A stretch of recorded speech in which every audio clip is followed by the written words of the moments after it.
Good evening, everybody, and welcome to the next installment of the 2021 Sotterley Common Ground presentations. My name is Nancy Easterling, and it is my honor to serve as the Executive Director of Historic Sotterley.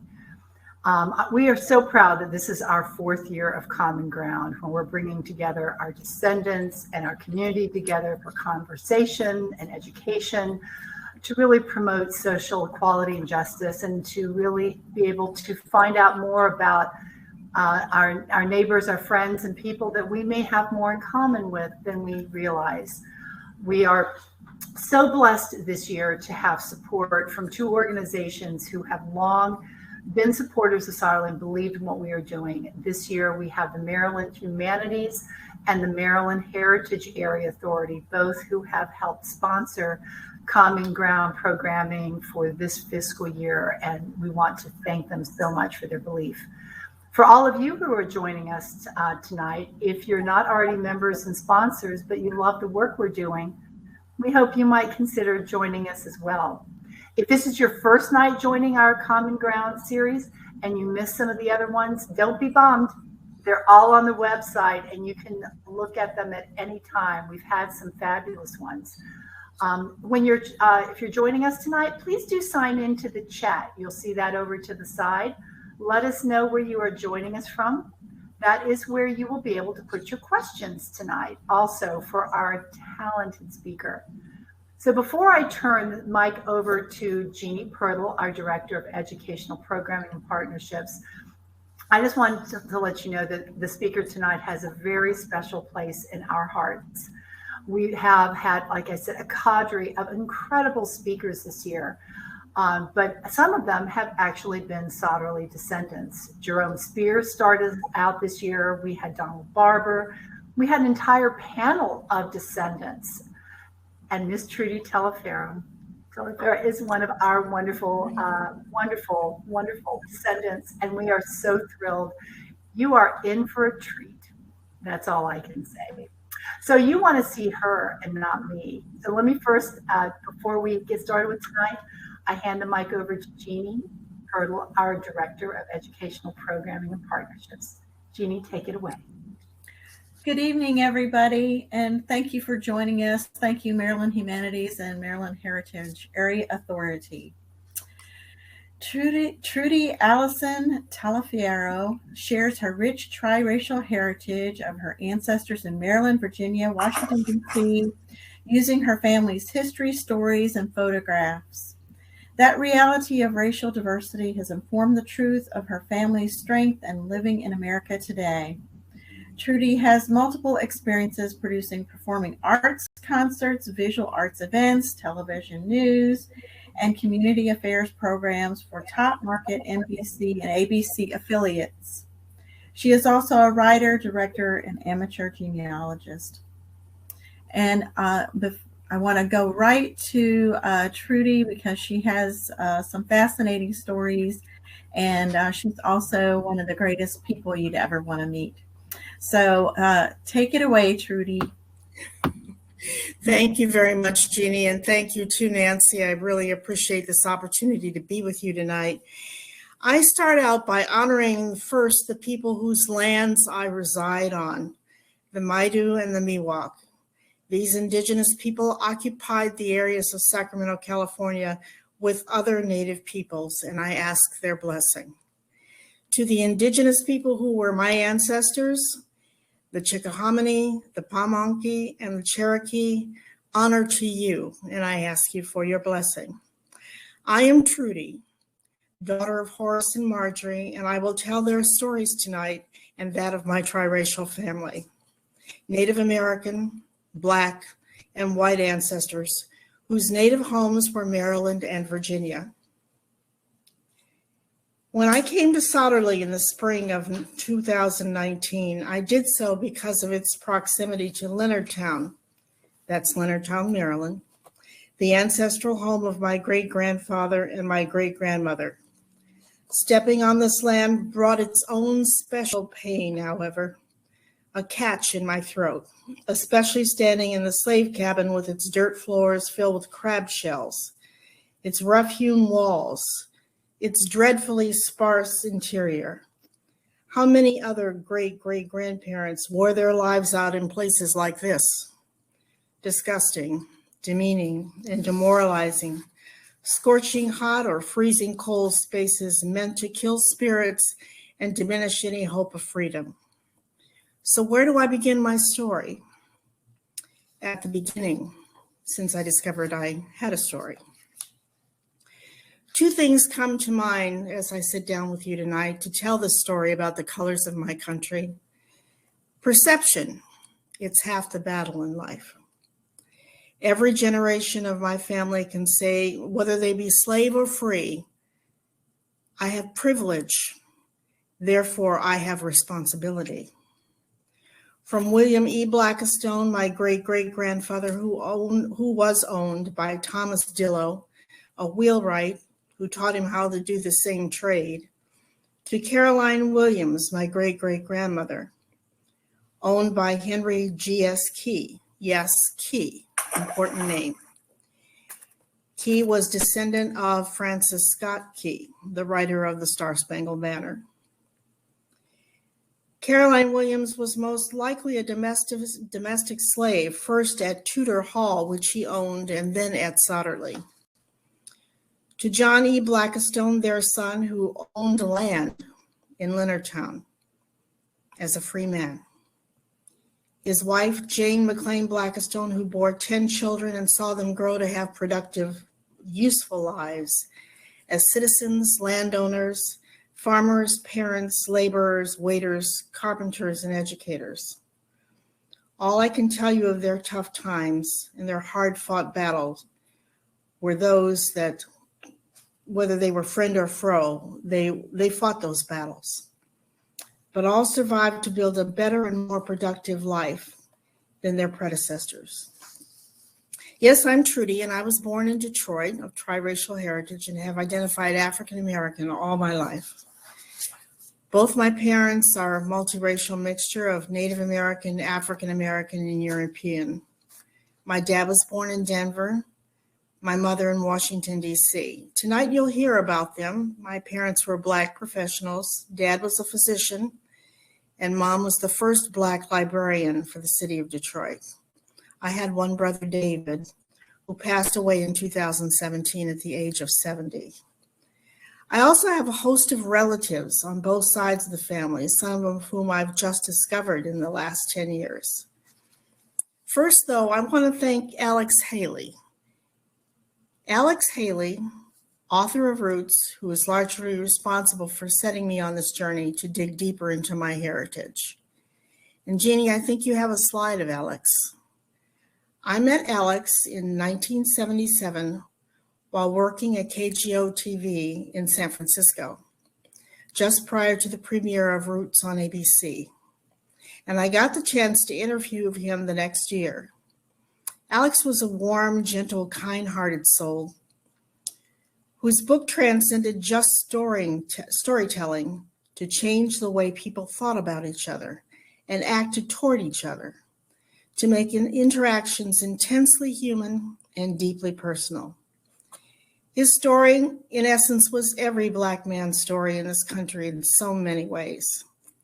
And to cement the bond of kinship I felt for him was the fact that his Kunta Kinte ancestors grew their American roots from the beginning of this cruel journey to America from their native African homeland, right in Spotsylvania County, Virginia, where my maternal great-grandmothers and grandfathers were born. And it was those grandmothers, aunties, my mother and other family members who kept my people's story alive with tales told across the kitchen table, visits to friends' homes, albums of pictures, letters, greeting cards, programs, woven baskets, shawl blankets, and other paraphernalia. The details of daily living were giving me a glimpse of almost 2 centuries worth of family history and the history of the world, the America they knew, which is now the America we are coming to know. History of the Blackistone, Williams, McLean, Winston, Comfort, Brown, Terrell, Bradfield family. And it's complicated. Here's the overview. I originally heard there were no slaves in the family, but the story changed over time about my mother's side of the family. Her father's people, Blackistones and McLeans, were from St. Mary's, St. Mary's County, Maryland. My maternal great-great-grandfather was William E. Blackistone, born in 1836. He was a slave, and so was his wife. And she is the Sotterley connection. Caroline Williams Blackistone, born in 1838. Unfortunately, I have no pictures of them. That was before photography became popular. So there's nothing that I can refer to other than the fact that we know that their names were entered in record books in St. Mary's County. That discovery was made by the original Black genealogy genius, in my mind, Agnes Kane Callum, who with dogged persistence and determination traced proof of her slave ancestors to Sotterley and produced page after page of thoroughly researched and documented materials on slaves and their descendants. She published several books with Black families and individuals in Maryland, including one with a list of Black marriages, in St. Mary's County during slavery. And it was a copy of this book that found its way to the Library of Congress, and I found it on a trip to Washington, D.C., where I found William and Caroline. You're looking at John, their son, and his wife, Jane, in this slide. There's a family lore that Caroline was a cook, slave of Henry G. Southern Key, who may have worked early in life at Tudor Hall and Sotterley at different times during her servitude. William was owned by Thomas Dillow, a wheelwright. He was possibly a skilled worker who may have been farmed out to Sotterley. At any rate, according to the 1860 census, the Key and Dillows lived conveniently next door to each other and undoubtedly shared slave labor with each other and their neighbors. Let's talk a little bit about slaves as skilled workers. There were plenty of them. You didn't know that, did you? You thought everybody was down there toiling in the fields, picking cotton, or doing something with tobacco. Wow. That's not true. There were plenty of skilled workers on the plantations in the area, and they were doing a lot more than those two chores. There were Black carpenters and Black bricklayers, shoemakers, tailors, woodcutters, fishermen, sailors, and the like. And the reason I am so interested in that is this. One of those people is my great-great-grandfather, possibly great-great-grandfather. Free Black craftsmen, and I read now from a book, or not a book, but a paper by Haley Marks. Free Black craftsmen do not appear to have been able to take full advantage of the opportunities their skills might ordinarily have afforded.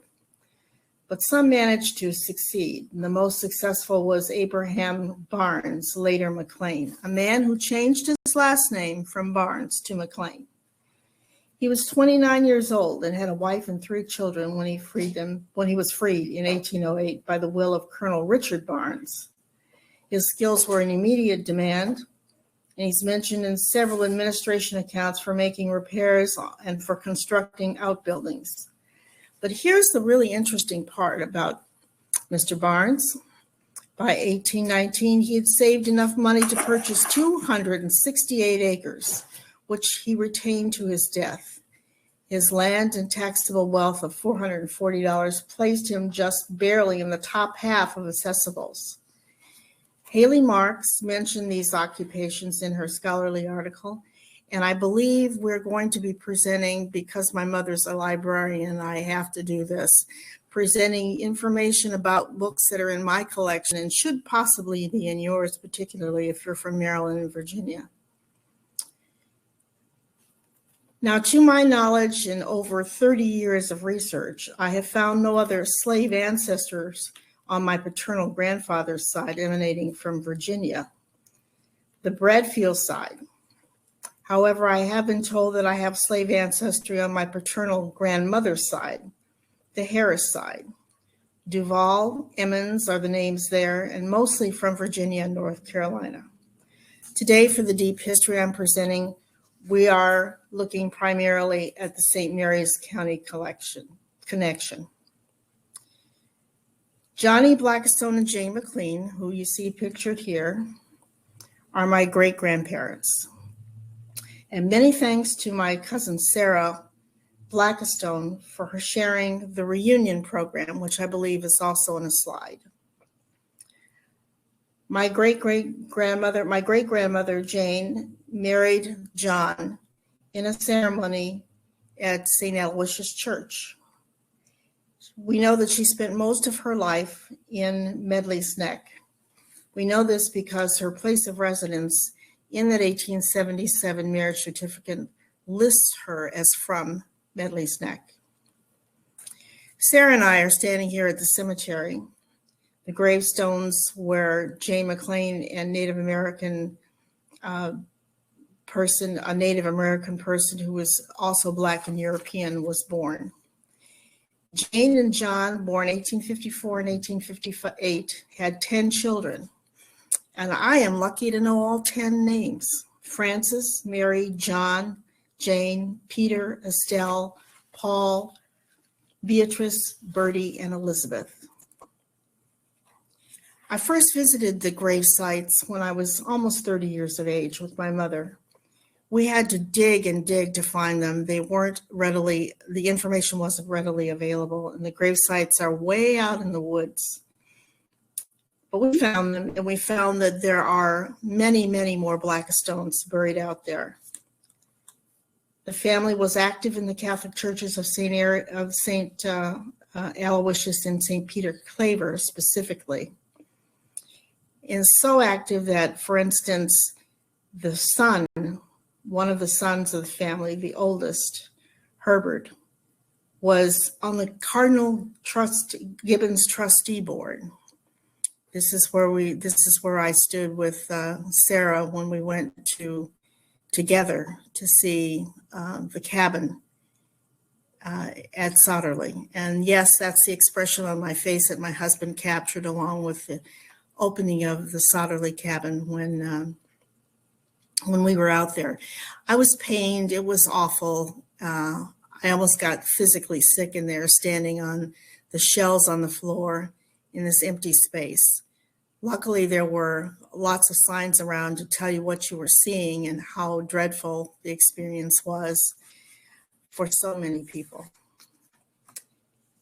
Back to the Blackistones, their oldest son, Francis Herbert, was the first politician and civil rights advocate of the family.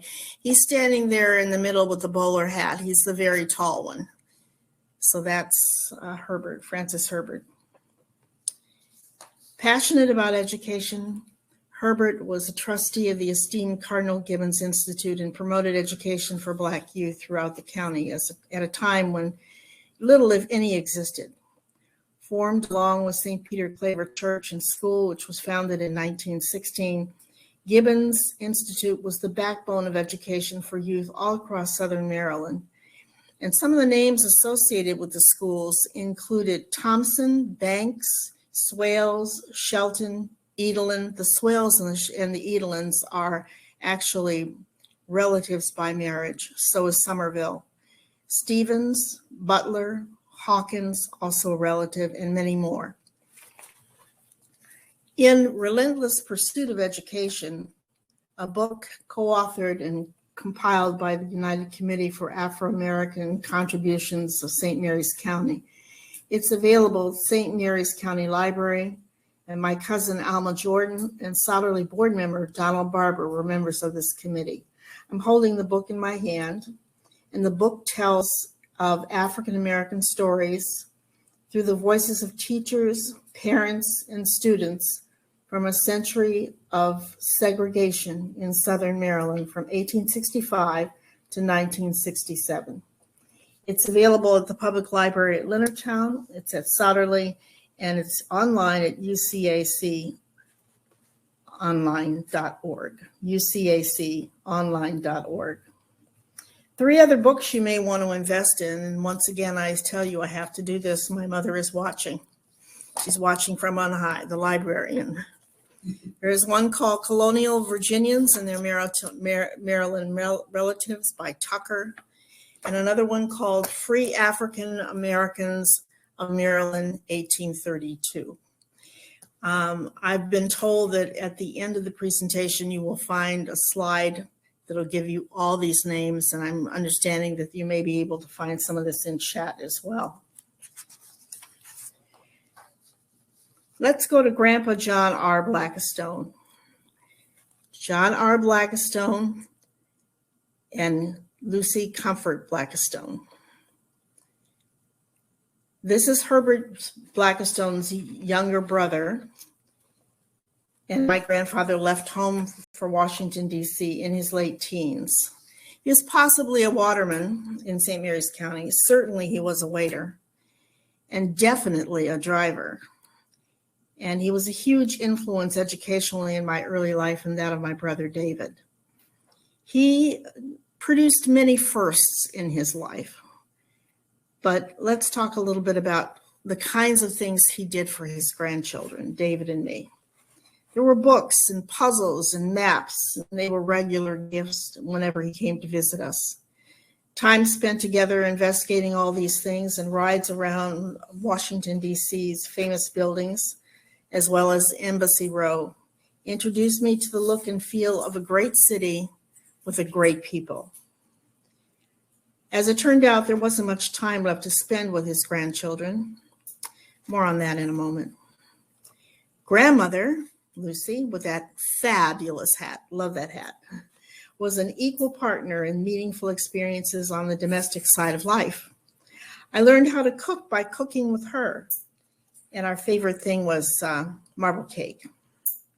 Lucy brought many a load of clams and fish to the house as we took the bus from her T Street home over to the market.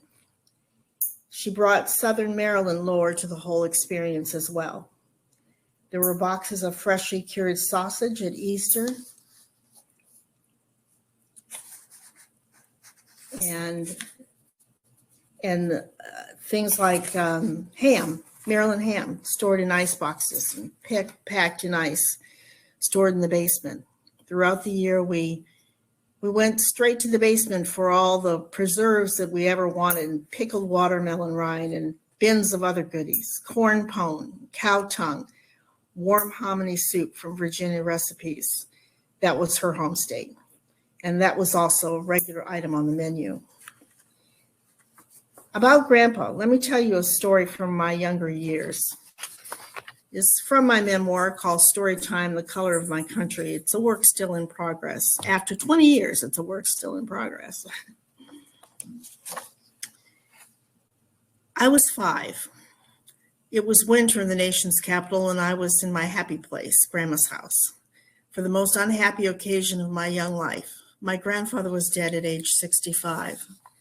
This was the day of the wake. Back in 1950, Black folks in the South, at least the ones in my family, had their viewings at home. The parlor, laden with heavy drapes at the front windows and dozens of beautiful flowers, had 3 additions I didn't recognize: 2 torchlight lamps and a casket on a platform right in front of the latrobe. At the bottom of the stairs, my grandma Lucy stood softly sobbing as she talked to my Aunt Gert. Friends and family filled the narrow row house on T Street, dressed in their Sunday best. All of them had come to say goodbye to John Roger Blackistone, born in Leonardtown, 2/6 of 1885, died in Washington, D.C., 3/4 of 1950. He was the acknowledged head of the family in D.C., and relatives from Maryland and Delaware, Virginia, Pennsylvania, and Michigan moved through the house, leaving little note cards and taking in the streams of pies and cakes and meats and canned goods to the kitchen, stopping by to pay their respects to my mom and give me and my brother hugs and encouragement. There was a sudden hush in all this bustle, and all eyes were riveted on a thin white man approaching Grandma. He removed his hat and coat, placed them on the hall tree, and said a few words to her. Aunt Bee greeted him. She was Grandpa's sister and lived right down the street. I was standing by Grandpa's casket, and the white man smiled as he passed at me and acknowledged other relatives. I went to the kitchen for more cake, and when I returned, he was gone. His name was Zachariah D. Blackistone, Jr., 1871 to 1982. He was Washington, D.C.'s premier florist. Z.D. Blackistone was the talk of the household for the next few days, always in hushed tones. I didn't get to go to Grandpa's funeral. All the adults agreed that I should not go to a lengthy Catholic mass with a full church, and that the burial would be way too much for a 3-year-old and a 5-year-old. I was the 5-year-old. Aunt B, the loudest of all the Blackistone women, and her 2 daughters would be our babysitters, and there was plenty to talk about. Old man Blackistone stopping by to pay his respects, and the number and the size of the floral arrangements and how Grandpa looked in the casket, and my attempt to give him a kiss goodbye. Years later, before the florist died at the age of 111, I tried to make some sense of what my cousin Elizabeth Blackistone Somerville tried to tell me as she found out about the family in the family Bible and about the family tree, but I couldn't. It wasn't until I visited Mary Blackistone Douglas, Grandpa's sister, that I heard the story about a white man in St. Mary's being one of the forebearers. It appeared that it wasn't an item for further discussion, even though there was photographic evidence in Mary's scrapbook to prove, including women lighter than me. There was also a large tintype of Grandpa's mother, Betsy McLean Blackistone, in the hallway. Long straight hair, olive skin, and a Native American shawl. Fast forward to a serious search for Blackistone relatives in 2016, and Sarah Blackistone of St. Mary's introduces me to other cousins in the area. We visit the graves of my great-grandparents in a forest outside Leonardtown, the one you saw in the earlier picture, where relatives from 1830 to 1990 are laid to rest. And there are pictures, lots of pictures. One of my almost 7-foot-tall Blackistone great-uncle that my mother used to talk about whenever she visited D.C. He had a brother who was nearly as tall. They were the giants of Leonardtown, well-respected, educated, proud, mixed-race people. And they all hailed from St. Mary's County. Was Grandpa and his family mixed race? It certainly would appear so. Most importantly, it's what he did with his life that really counted. Grandpa was an entrepreneur in a big city, another first in the family. He owned a cab company. It wasn't a huge cab company. It was just 2 cabs, but it was one of the first cab company owners of color in Washington, D.C. It was quite a departure from being a waiter at the Harrington Hotel. Where you see him on the left is when he was a waiter at Harrington, D.C.'s first major hotel in 1914. By 1919, he and his brother, Peter McLean Blackistone, were shuttling people around D.C. in cabs, Maryland, Virginia, around the busy streets of the nation's capital in their older Model T cars for a mere 15 to 50 cents a day, or a ride, rather, depending on the distance. The clientele was mostly white, except on weekends or dusk to dawn for special friends and family. The regular daytime passengers, according to Grandpa's logbook, which I still have a copy of, were senators, congressmen, and government workers, along with a few people of color. Grandpa worked the business for over 30 years, graduating from older Fords to Buicks and finally going solo when Uncle Mac left the business. Along with the boarders they housed in their Shaw District home on T Street. Those wages and the boarders' rent put their daughters Gertrude and Marjorie through college. Grandpa was also involved in the Catholic Church in St. Paul and Augustine's in the heart of D.C. And there's another slide to show that. He was the Knight of St. John, totally immersed in service and totally immersed with family. This is the family immersion We have 1949 or 1950. I think 49. I look too young to be 5 there. And my brother, who was almost 3, and my aunt, Gertrude, grandpa in the background, and grandma in the foreground. And that was at Chicken Bones Beach, what was called Chicken Bones Beach in Atlantic City. And I bet you can't guess why it was called Chicken Bones Beach. Well, I bet you some of you can. It was the black section of Atlantic City's beach, which was totally segregated in New Jersey. Now we're talking the north here. And there was still segregation of this type. Picture on the right, you'll see a baby in arms of a great-grandmother. That's me at age 0 or maybe 3 months. I think it was the first visit, and my mother said that was the first time I'd gone to Washington, D.C. With neighbor Margaret Mays on the left, my grandmother, my grandfather, and my Aunt Gert. Let's talk about race here for a few minutes. There were many racial backgrounds that were mixed in our families of Blackistones, McLeans, and Barnes. There were many spellings of those names, which complicates matters once you want to go looking for them. Possibly there were misspellings because nobody, white or black, really knew how to spell those names. And there were other names: Comfort, Brown, Terrell, Woolfolk, Walker, on the side, with indigenous people stretching back into the 1700s. Algonquin people, Cherokee, Chickahominy, Pamunkey from my grandpa's side in Maryland, and Europeans from England and Scotland and Ireland and Scandinavia, as well as Africans from Nigeria, the Congo and Mali, Benin and Togo. All this shows up in my wildly eclectic ancestral chart. And if I had the ability to pull it off of Ancestry, I would bring it to you and show you. I look like a pie that's divided almost equally into sections. Once again, because I'm the daughter of a librarian, I refer you to a reference book on Native Americans, this one, called The Historical Atlas of Native Americas.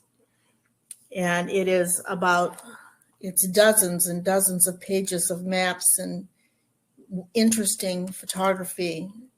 And it is an absolutely wonderful resource for finding information out about virtually any tribe in the United States. Let's go to the next slide, please. Mom. And this shows St. Thomas Knights of St. John roster, where my grandfather served as the chairman of the relief committee. And that's my grandfather, grandmother, Aunt Gert, and my mother kneeling in that picture. Next slide. Okay. Now we come to the story of more firsts, as I like to call them. The Blackistone daughters in educational pursuits. Grandpa had an 8th grade education level in St. Mary's County, and Grandma had the same level of education in Washington, D.C. Now, no records were kept to know where they attended school, but an educated guess says that Grandpa probably did a lot of his learning because he worked and lived in the area where education was esteemed by his family and his peers. Letters were written back then by Black citizens who could write, requesting land and buildings for school, and immediately after emancipation, those buildings started to be constructed. 10 or more were built in the county in that time period, right after the emancipation and during Reconstruction.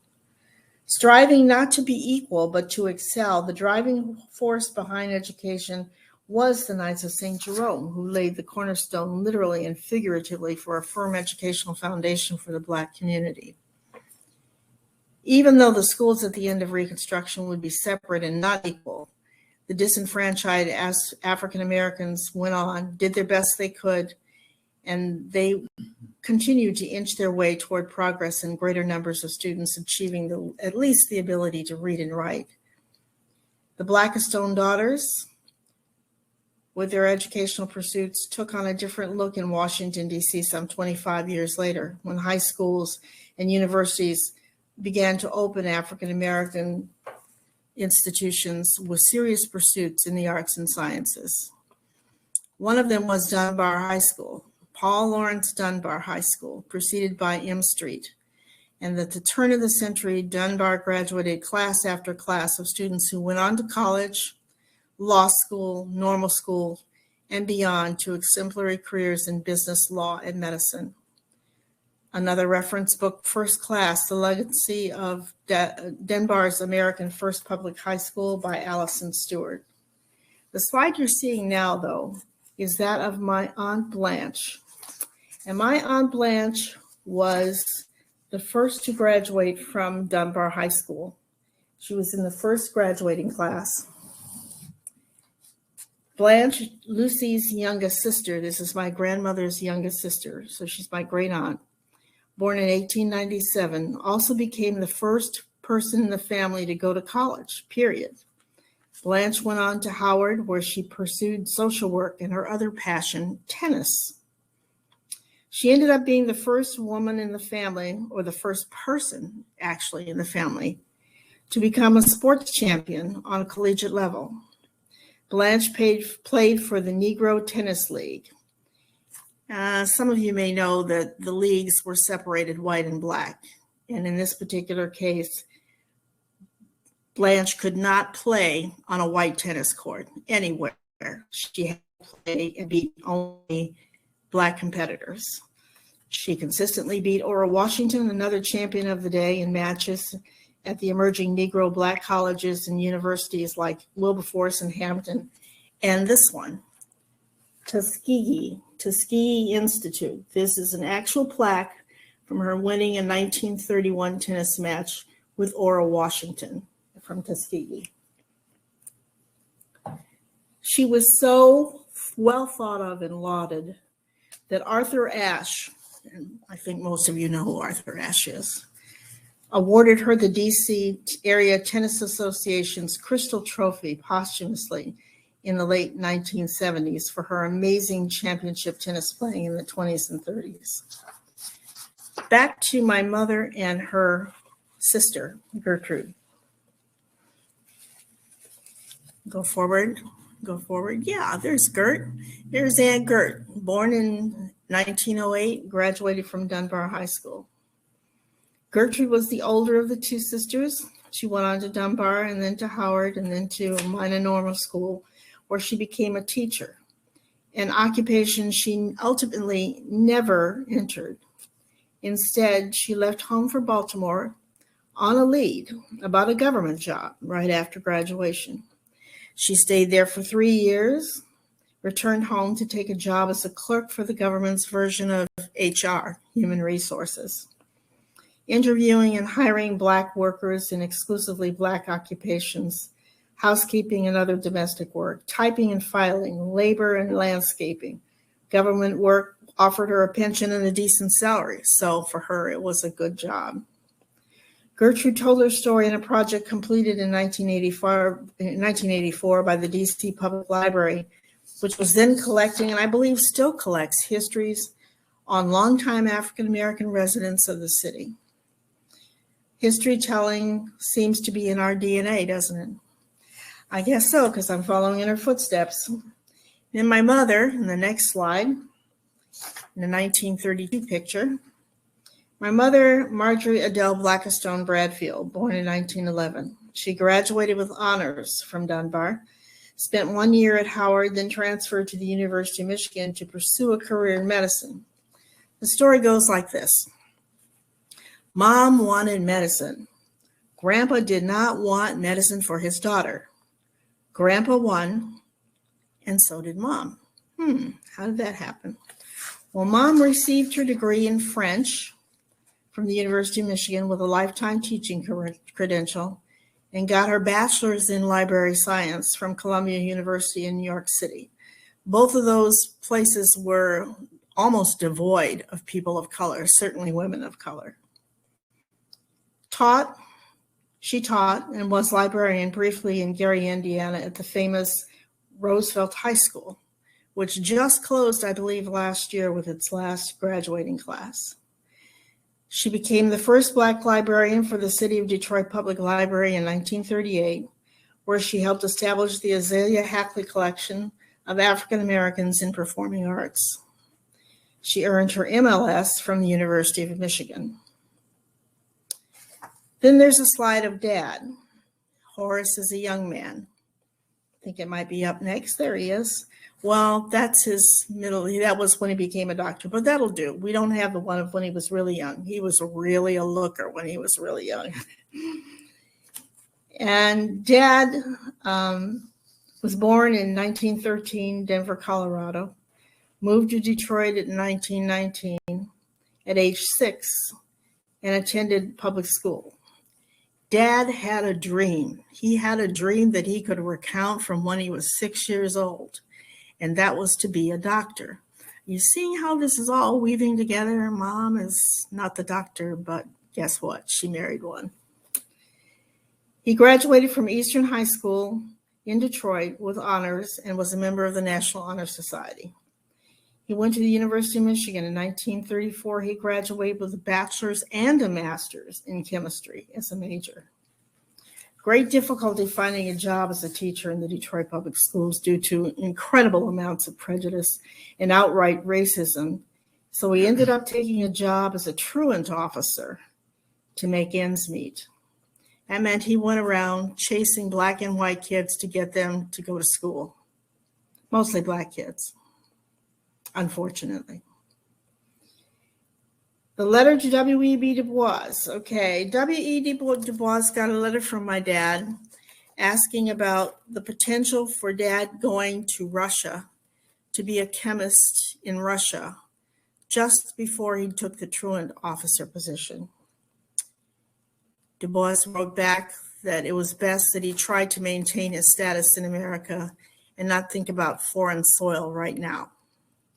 So Dad worked 10 years as a truant officer before, with loans and gifts from the family and what he was saving up, he enrolled in med school at Wayne State University. And there's a short little story I'll tell you that Wayne State University was one of the toughest medical schools in the country.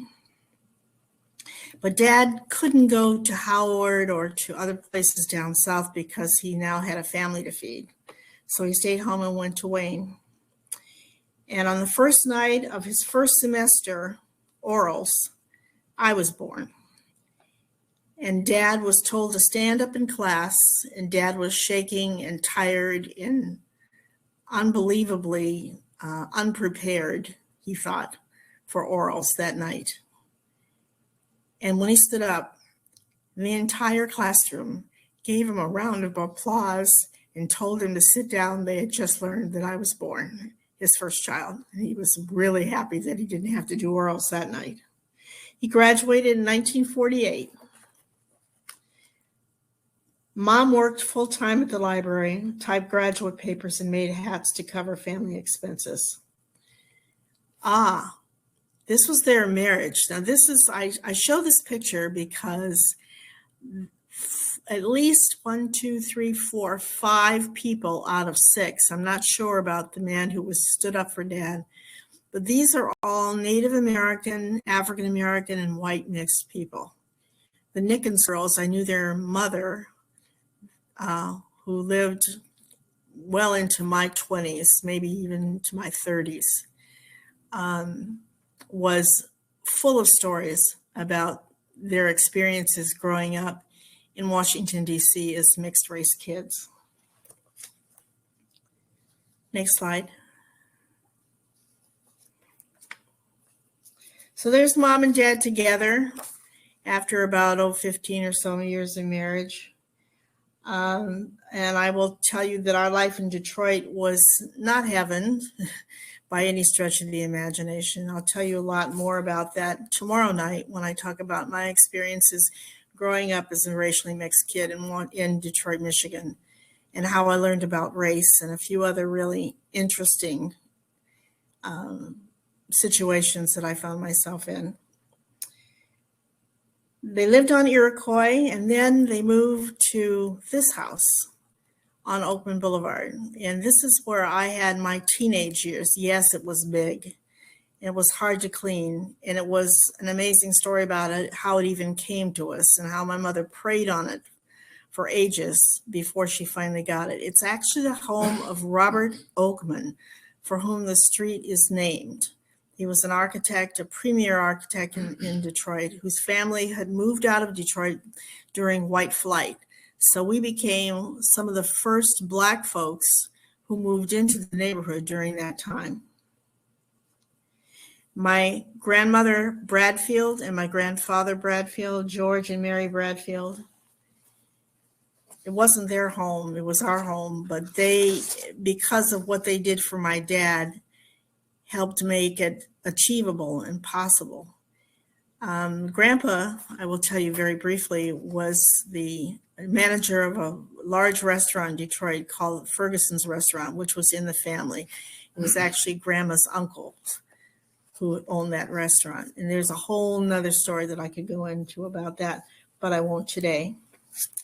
So that's the story of the Bradfields, the Blackistones, and let's move on to the family heroes. Those are all the first. Here are the family heroes. Family hero number one. Before I do that, let me give you a little love story about this. Wilson Comfort was in love with Sarah Ann Brown and planned to marry her.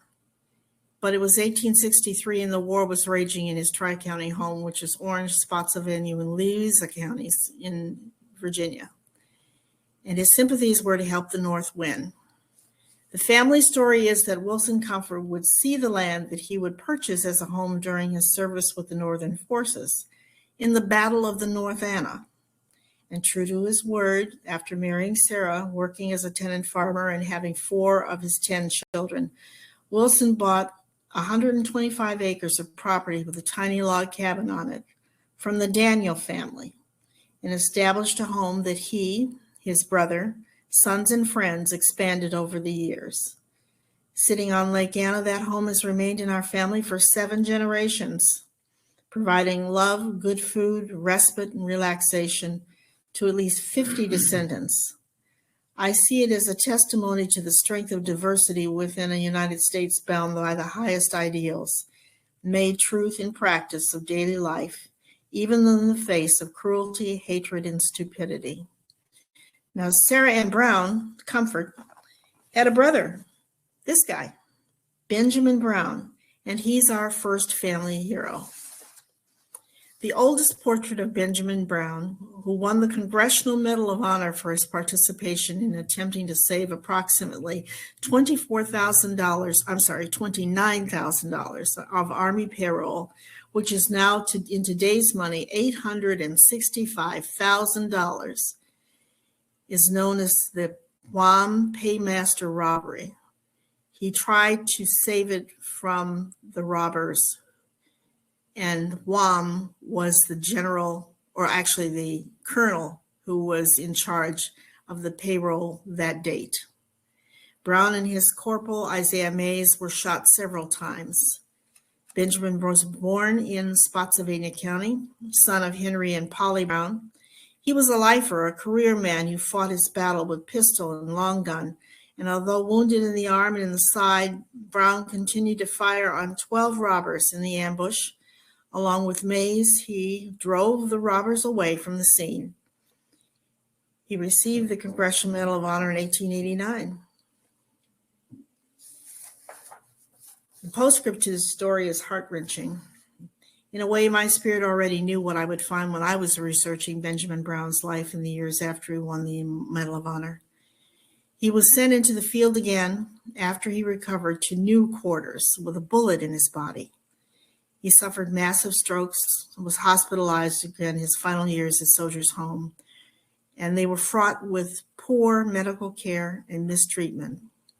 But time heals in a way unknown to man. I feel very vindicated on behalf of our hero that Uncle Benjamin's portrait, so carefully and cared for and preserved and guarded by my family, was left for us to share at the September 2016 opening of the National Museum of African American History and Culture in the Hall of Heroes. and the several internet sites that treat Master Sergeant Benjamin Brown with the dignity and respect that he deserves.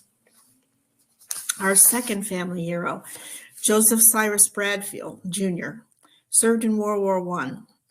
Son of Joseph Sr., Bradfield attended Sterling Medical College, which is now the Ohio State University Medical School. He volunteered in 1917, was assigned to Camp Funston, and from there he went to France, the 365th Ambulance Company. He was promoted to captain while in France, where he saw hundreds of cases of the flu and an equal number of soldiers who were gassed by the Germans. When he returned to the United States in 1919, he opened a practice in Lima, Ohio, where he became esteemed as a physician and as a civic leader. It is said that besides his outstanding medical practice, he was the greatest Black civic leader of his day in Northwest Ohio.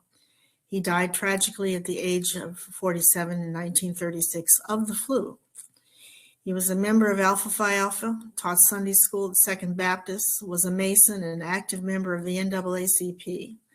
The very politically active Bradfield Community Center in Lima, Ohio exists today in honor of his memory. Next slide. And this is Colonel Clarence M. Davenport, Jr. Now we're getting into people who were alive when I was young, and actually up until my middle age, I guess you could say. Clarence Davenport was one of those individuals. Clarence M. Davenport Jr. was the 6th African-American graduate of West Point Military Academy, and he graduated in 1943. An amazing story. The first 5 spread out over the century or so before, when the academy was thriving. Clarence was really a native of Rowe, Arkansas, who moved to Detroit as a child. He entered West Point in 1939 as a congressional appointment from George D. O'Brien, a white Democrat. He endured extremely hostile atmosphere at West Point and graduated in January 43 in the middle of World War II. His all-white class practiced 4 years of silencing, in which Davenport was spoken to only for official business during the time at the academy. And upon graduation, Colonel Davenport served in the South Pacific during the war. He was a very disciplined man and actually had a second career in research and academia in Washington, D.C. Uncle Clarence loved music. This is what I remember about him. He loved music and art. And my best memories of him were as an encourager and a support of everything educational and artistic. Next slide. Cadet Roy J. Bradfield. Now, this man I really remember as a child very well. He didn't live to my adulthood. But Roy J. Bradfield was a Tuskegee Airman. From Detroit, completed his initial pilot training, but tragically fell critically ill and ultimately left the Corps before flight training was completed in 1945. Roy would come down from his parents' house to visit us in the same block on Iroquois before we moved over to Oakland in the larger home. And I remember this vividly as a 3-year-old. He would fly me around the living room to teach me or to give me the sensation of flight. Let me tell you about 2 books that I think you really will enjoy that relate to the heroes of our family. Fighting for Uncle Sam, this one, is by Langlaire and is available at Amazon practically any place you want.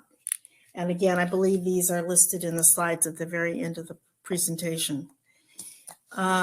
You'll find Benjamin Brown in that book.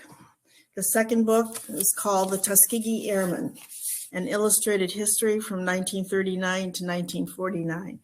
If you have Tuskegee Airmen in your family, you may find their pictures in here. It's stocked full of pictures and information about both of them, about all of them, all of them. So tomorrow night, let me tell you about tomorrow night. Oh, there you go. They're the resources that I was mentioning to you before. Tomorrow night, we're going to look more closely at the family of the 20th and 21st century. What has become of the descendants? And I'm going to give you a little bit of a thumbnail on my career in television. And people are saying, okay, so who did you interview that you would be so interested in talking about? Well, I have lots of stories. To give you a flavor of it, yes, I interviewed Michael Jackson, not once, not twice, but 3 times. I have interviewed 3 presidents of the United States, Ford, Carter, and Reagan, all very interesting men. I'll tell you about them. I interviewed Jane Fonda. I'll tell you about her. And about 55 others as well. You'll see snippets of Arthur Ashe. You'll see snippets of Andrew Young. Brenda Vaccaro, the fun actress of the late 70s, early 80s. It was a wonderful time in my life, and I'm happy to share it all with you tomorrow night when we get together again.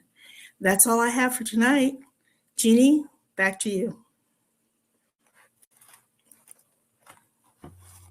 Thank you, Miss Trudy. Thank you so much. So let's get to the chat, shall we? So we should have some questions in here.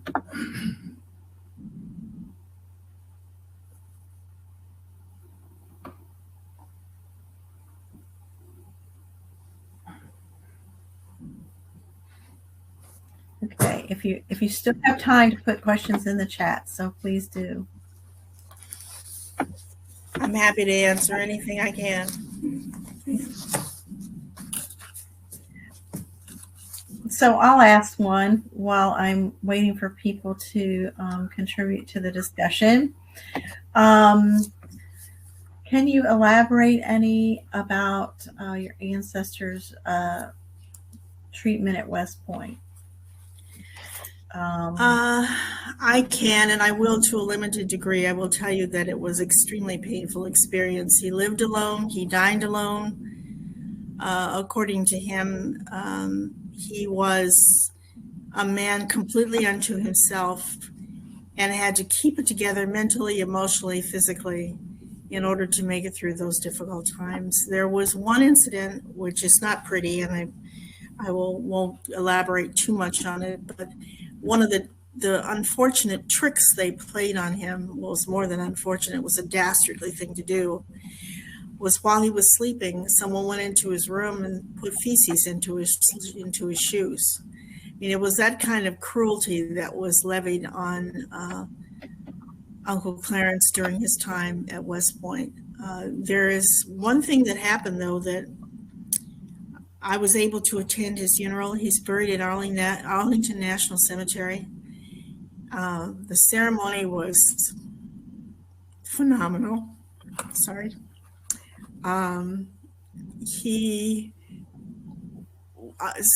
His family was very surprised, as I was too, that there were not many, but there were a few of his old compatriots who showed up at the funeral and who insisted upon speaking about how awful they felt about the way he was treated and the fact that they had been part of this terrible ruse to make him leave the academy, which of course he was not going to do.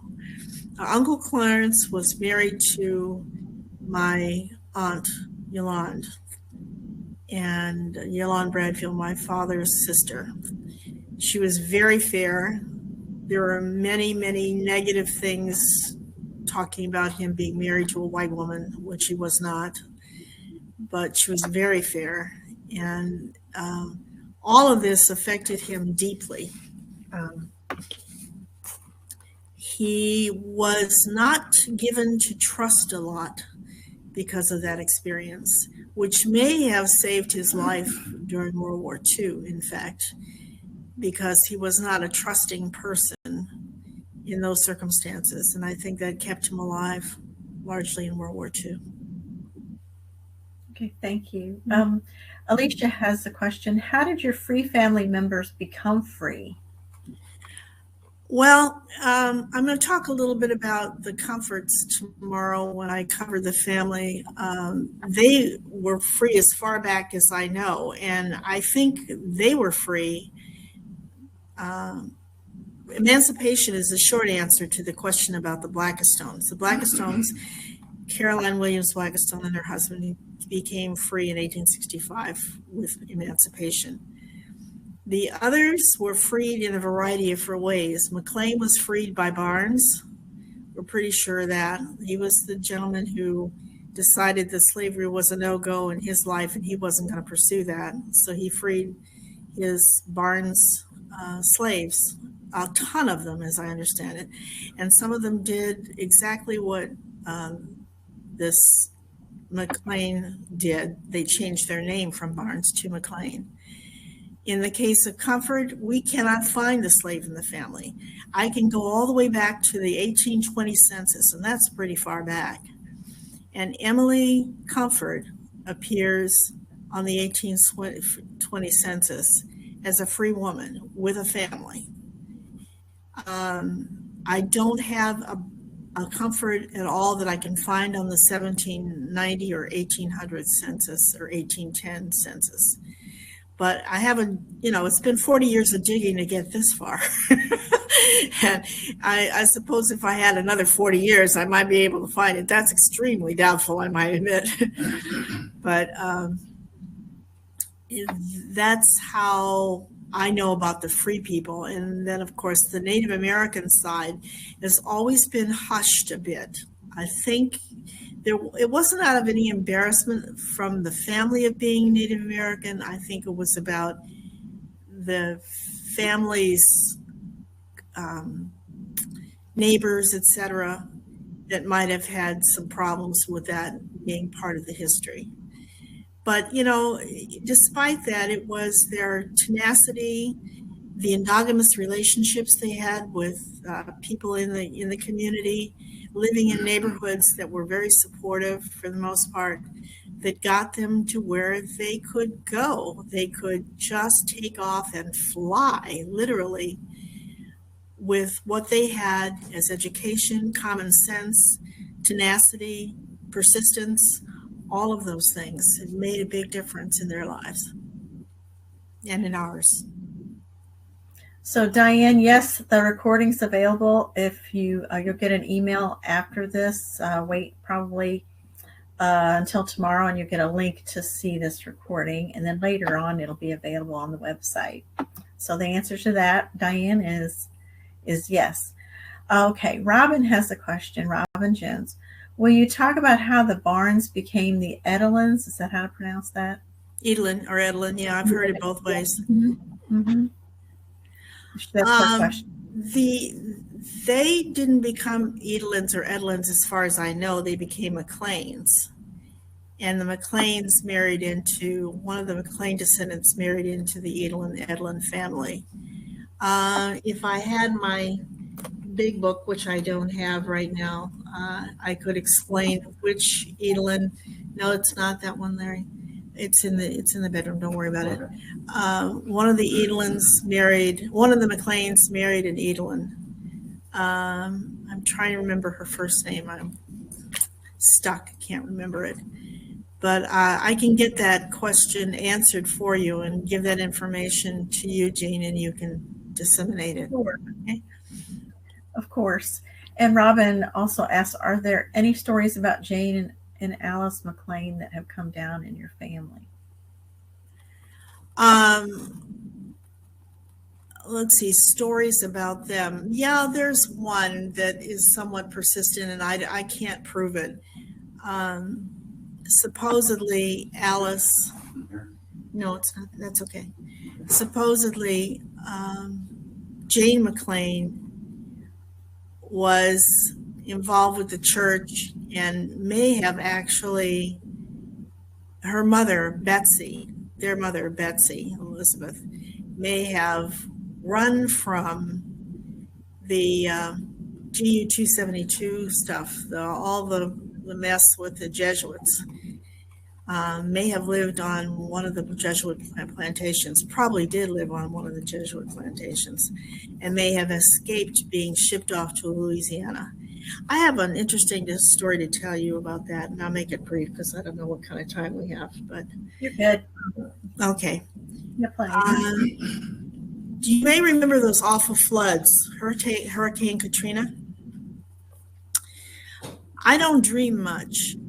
When I rest, I generally go way under. My dream state is somewhat limited. And when it is not limited, it's usually happy stuff. I guess I'm just basically innately a very positive and happy person. So I don't dream real negative stuff. I went to bed the night before the dikes broke, or whatever they're called. They're in Louisiana. And woke up the next morning in a cold sweat and a feeling of dread, where I had seen hands reaching up out of the water. This is before I turned on the news to find out that everything had collapsed down there. And I heard people screaming. And I kept thinking, these are family members. I need to get to them. So in some strange kind of way, yet undiscovered by me, I think there's a connection between the 272 and my family. I know there's a butler in the family. We've done some investigations on that. There may be a connection there. And there is a McLean that's supposed to be listed in the GU-272 or in some adjunct group that was involved with them. I haven't had a chance to actually piece it all together and do the research that's necessary to prove that once and before. And I'm not going to say it until I prove it. Okay. So Karen asked, have you used your DNA results to connect with your white St. Mary's County relatives? They're all over my ancestry, all these people, white and black, that I do not know. I have not taken the time to do that. Like I say, I need another 40 years. I'm also somewhat skeptical when I see some of these results because I don't recognize any of the names. I know that doesn't mean a thing, but I'm just a little bit skeptical until I've actually had an opportunity to research it more deeply. And using DNA, I haven't put my DNA up, and I don't expect that I will, at least until I'm a little bit more clear on how it's used. I'm skeptical about that. Just cautious and skeptical. Okay. Well, somebody you might know, Trudy Taliaferro. Can you tell us about your first experiences doing research on the family and the most surprising information you discovered? First experiences doing research on the family. Actually, right after Alex Haley and I had the chat, when I interviewed him in 78, I went to Washington, D.C. and started digging immediately into the archives and the library and all the usual places. I don't think I found too much that first trip, but successive trips, and then going to Utah, where I visited the Mormon Center. I found some really interesting things there. I found lots of Bradfields, and I found I didn't find very many Blackistones, but I found lots of Bradfields there. So those were my first experiences. Over the years, I think the one that has struck me the most in terms of the heartfelt kind of thing is when I came to Sotterley, like I said in the beginning. I mean, I really did get all choked up when I walked into that slave cabin. And every time I go down to Virginia to visit the family home down there, I have that sense that I'll find something, and usually I do. My cousin Cynthia has been very good about providing information. that has led me to interesting discoveries about that side of the family, some of which, again, I'll cover tomorrow night. And I think Terry knows Terry, I think you know most of the stories about how I've discovered others. And if you don't ask me, I'll tell you. Okay. Dante Eubanks, one of our favorite people, asked this. Trudy, in your research, what do you consider to be the greatest challenges in documenting and sharing your family history? For me, it's my sometimes lack of organization that prevents me from, and the other objectivity that I have about that is that I am involved and have been involved over the years in a lot of different things. I too am an arts advocate. So every time someone asks me to be on a board or get involved with an artistic pursuit, I get involved. And that has been one of the greatest challenges, is trying to push that off and get back to the research. And frankly, in probably the last 6 months, I haven't done that much research. I've listened to a lot of people talk about how they do their research, and I take notes. And my hope is that after all these presentations are over, I can get back to doing some serious research on the Bradfield side of the family. I've done a lot of stuff now on the Blackistone side, but I need to do something more on the Bradfield side. Okay. Allison asked this. You have such a rich history filled with firsthand stories. Other than those sources, where else did you look for information about your ancestors? Well, I mentioned a couple of them. My husband and I, when we came to Sotterley in 2019, actually took side trips to Franklin County, Virginia, where his research is going on, and in Virginia to Orange County, Spotsylvania County, Virginia, Annapolis, Maryland, where Chris Haley helped me get a handle on how they're organized, and just talking to family members, some of whom are still in the mood to talk. Some of them are kind of shut down on it now. I've lost a lot of family members in the last 10 years. And so what I've tried to do is do what I did with my father in 1978, which is record stories by other family members. What I know of his side of the family comes in his own experience, which I'll talk again tomorrow night about, come from taping his firsthand accounts of what happened at the University of Michigan and what it was like going through the mess trying to get into medical school in Detroit, etc. So I think that if you are really interested in this, you'll take some courses, number one. You'll get a genealogist. We talked to and ultimately hired Kenyatta Berry to do a research on our family and get some information. It's that kind of deep delving, plus what you can do on your own, that makes a difference in terms of pulling things together. Jeannie, you've been a marvelous resource for information, Maryland, and it's that type of thing. And Jeannie's available, through, I'm not putting you out there, Jeannie, but you're available through Education at Sotterley, so you can get some information from Jeannie about how to go about doing things. There are many people out there that would love to help you. Don't be afraid to ask. Right. So Alicia asks, how was the European Blackistones related to your family? Well, I read the story about John Roger Blackistone's funeral because even though I was very young, I was struck by the fact that Zachariah D. Blackistone, who was white, came to my grandfather's funeral and paid his respects there.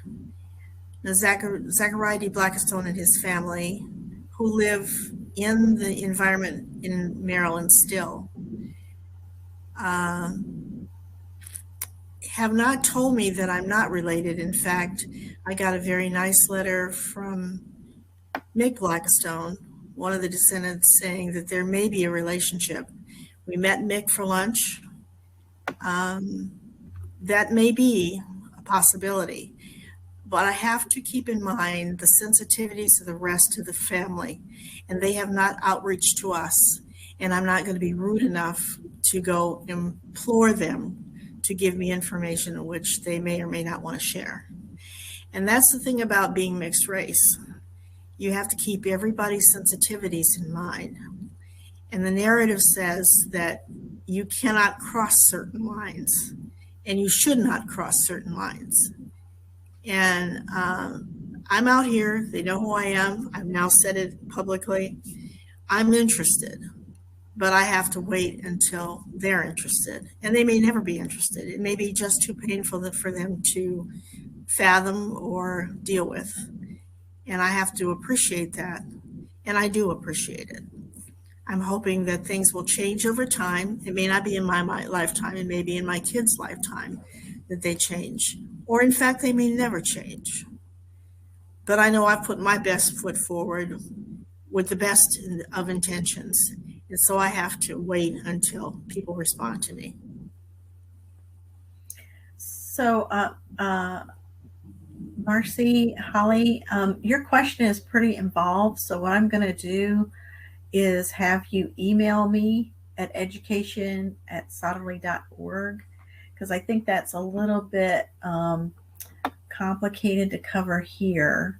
But feel free to email that to me, and we'll get help with it, okay? All right. Jerome says, great job, Trudy. How, and lots of kudos. Thank you. I think what Sotterley is doing, Jean, is the most amazing thing. Bringing people together at the center of the controversy and allowing people to express what they need to express about race, slavery, and all of it. It's an important conversation. It's an important discussion that must take place if we're to move forward into the 21st century with some sense of well-being and some sense of connectedness. Very important. And we all are truly connected. So Tammy asked, does Sotterley offer genealogy workshops? We have before. Kenyatta has been here on this program before, and you can go see her on our YouTube channel. I think it's still up there. So we do from time to time. Remember, we have a historical society. We have our genealogy, local genealogy society. We have our St. Mary's College of Maryland that has a good resource. And don't forget, Maryland State Archives and all those regular places. I always tell people we get this information the same place you all do, is all of those great resources. Will your genealogy research be included in the video at the National African American Museum? No, unfortunately, that was 2016 and this is 2021. And I wasn't thinking about all of those people that I mentioned today in my family when I was doing that research. The backstory on finding Benjamin Brown is that his picture was sitting on my grandmother's mantle for years, and people would always ask, who is that person? And she would always say, oh, he's our family hero. That's why I came up with that title for that section. And, well, who is he and what did he do? Well, I don't remember, but he was our family hero. And I finally went to Washington, and my mother said to me, I know a little bit more. I know that he's buried at Soldiers Home. And I said, well, if he's buried in Soldier Home, what are we doing sitting here? Let's go to Soldier's Home and see who he is. And so we did. We went to Soldier's Home, and there was a crusty older sergeant there who pulled out a file and pulled out materials and said, this man is famous. I said, famous? What do you mean famous? He says, he won the Medal of Honor. He's buried right here down the lane. And so we went down the lane to his grave site, and sure enough, in fact, I may have sent Gina a picture of his grave site to you at some point in time, all encrusted with gold, which has now been removed over the years. But that was 20 some years ago, 20, 30 years ago, when I went to his grave site. And then found out very easily that, yes, there was a profile of him, not on Wikipedia or anything like that, but just a profile of him in general at Soldier's Home. And all this stuff about Wikipedia has blown up since I put it on one website that I had found a Medal of Honor winner in our family, and all of a sudden stuff started coming out of the woodwork. And that's really how you get your information out there. You put it in one place. I put it on the Northern California African American Genealogy Society's website, and before I knew it, he was in Wikipedia, just like that. It's interesting how it will happen, especially if you have someone, quote, famous or whom is deemed famous. Material appears out of nowhere. But his picture, the small one, still sits in, I think, my nephew's living room now. And we have the large one here at our home. And then there's the one that was made specifically for the National Museum of African American History and Culture. They called me. I didn't seek them out. They called me and said, we've traced you and we've seen a picture of your uncle. Can we get this picture for the museum? And I said, well, what do you need? And they told me, and we worked it out, and they have the picture in the museum now, along with a few hundred other people who received the Medal of Honor, African-American men who received the Medal of Honor. It's quite an honor. Yeah. Angela Wilson says, are you aware that Bill Hader from Saturday Night Live is related to the White Blackistones? I am now. Just send me that one, Jeannie. I would. Yeah, that's cool. So I think that's about it for the questions that I have in the chat, but I wanted to just plug part 2 coming tomorrow night. You all don't want to miss that. Trudy hasn't even begun to tell you her amazing story. So thank you, Trudy. I'm not sure if Nancy, are you? Yeah, there you are. She is. Good. All right. Here I am. There was one question, Jeannie, I probably didn't mark correctly, that one of our descendants, Jerome Spears, had asked you, Trudy, and he was wondering about, he picked up on the term triracial that you had talked about. And he said, how has this term pulled at you over the years, if it has at all? And do you see a future where it might be used more regularly than it is now? Because you are a blend. Yeah, here's the story with that for me. I personally like to think of people as people. This is a personal observation for me. I don't like to get caught up in all that, but I realize that I am caught up in all of that, and that I have to be respectful of each part of who I am. I have to do that so I can sleep at night. And it is easier for me to say triracial or biracial. Actually, my mother used biracial a lot because she just thought that the Native American portion was such a small portion that she didn't have to really expound on it that much. But it's easier for me to use those terms because I think that really what we're saying in the long run is that we're all connected. This 6 degrees worth of separation is real, folks. This is no joke. Okay, you go far enough back, you're going to find somebody there that you didn't know was there before. And that's not all bad. And I think, in fact, it's very good. And I think that if there's any salvation in us talking about race in a positive and productive way. It's to recognize that it is real. That this is not somebody's made up, fabricated stuff. All that happened during and before the Civil War, all that happened when white folks decided to bring black folks to this land and decided to intermarry or at least have children with Native Americans is real. And it may not sit well with you or where you are in your life right now, but that doesn't take away from the reality of the situation. And that's one thing we have to realize. How you want to deal with it is up to you. The way I deal with it is I perceive people as people. I work to make sure that people have feelings of love and concern, no matter what their race, for the other race and the other races. That may get me in some trouble here, but that's the way I feel. And that's what I'm going to say. Well, that won't get you in trouble here. I'm going to tell you that right now. But it is such an honor, Trudy. You all have to join us tomorrow night for the next iteration. There, you are going to learn so much more. And Trudy's so right. First, though, there are so many people, by the way, Trudy, who are descendants who are on the chat tonight. But then there are a lot of names I haven't seen before. And you know what? You never know. You could be, Jeannie says it all the time. Are you a Sotterley descendant?